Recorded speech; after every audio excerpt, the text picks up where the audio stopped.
Excellence Madame la ministre, bien prononcée. Est-ce qu'elle est dans tout cela? La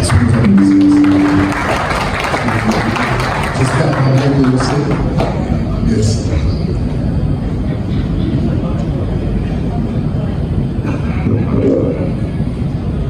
Bonjour à tous. Je suis artiste esclavage, sous de la zone. À chaque problème, sa solution. À chaque cas, sa proposition. Quand on veut une vraie solution, on pose des pieds exacts. Quand on veut le changement, on agit en lieu de place en acte. Avec tous ces défis auxquels se confronte le système éducatif congolais, avec tous ces flous, il a lieu d'établir un plan fort qui se dresse comme porte de sortie. On sait que le plan quinquennal 2024-2029, le seul qui, avec une vraie solution, peut s'assortir.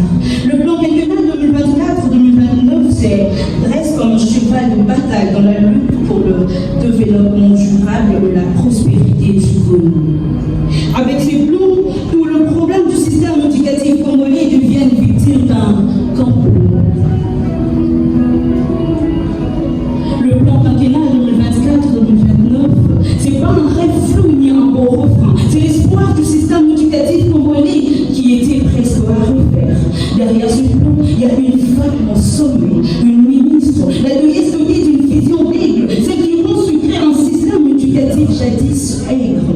Sa vision, faire du système éducatif congolais un modèle sur le plan continental. Un système éducatif sans qualité, c'est comme Diego Gao sans combat. Alors, la vision d'offrir une éducation de qualité à tous et de former des corps des combats. Sa mission, offrir l'éducation avec toute égalité, renforcer les institutions pour garantir une éducation universelle de qualité, mettre le sourire avec chaque expression faciale, offrir l'éducation à chaque enfant, peu importe son genre, ses origines ou sociales.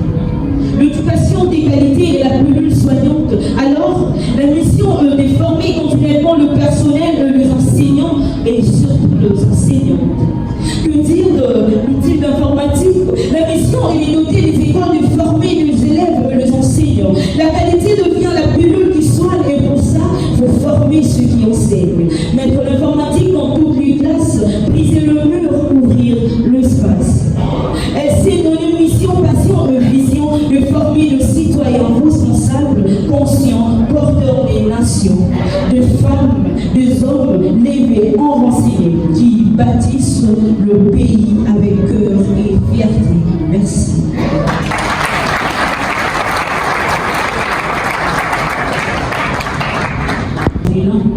Et la classe, c'est quand on revient chez l'autre exposer son bilan. On s'est fait grand, on s'est fait petit et on s'est fait petit en mangeant dans la poche de l'autre avec ou sans appétit.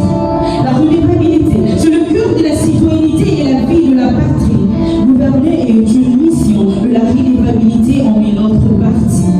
Tu ne peux pas te servir de l'État comme un buffet à volonté puis disparaître quand il faut faire la vaisselle. Une gouvernance sans redevabilité, c'est comme un vélo des épines vers la selle. L'État, c'est pas une entreprise privée quand tu gères le public. Tu dois répondre au public. Alors, on s'accroche à ceux qui nous rendent des comptes. Car chaque fois qu'on nous rend des comptes, on se rend compte que c'est nous le peuple, c'est nous le pouvoir. En fin des comptes. En fin des comptes, la vie est mieux quand on est gouverné par ceux qui ont la notion de la redevabilité. En fin des comptes, face à chaque grande redevabilité, on montre nos dons avec une amicale recevabilité. On acclame ceux qui nous rendent des comptes, car quand tu gères la chose publique, tu n'as pas droit à l'impôt, tout doit être redevable, même en silence. C'est le personne créée pour gérer en cette notion, c'est le personne avec cette notion dans le parlement des égaux ont le droit de mettre une notion. Car le peuple, c'est les rois, la redevabilité, c'est la loi et le roi gère la loi. Donc, il lui faut compte.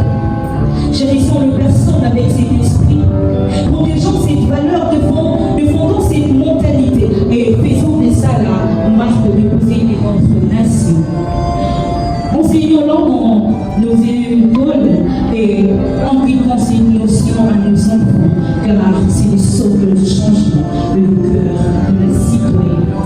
Merci.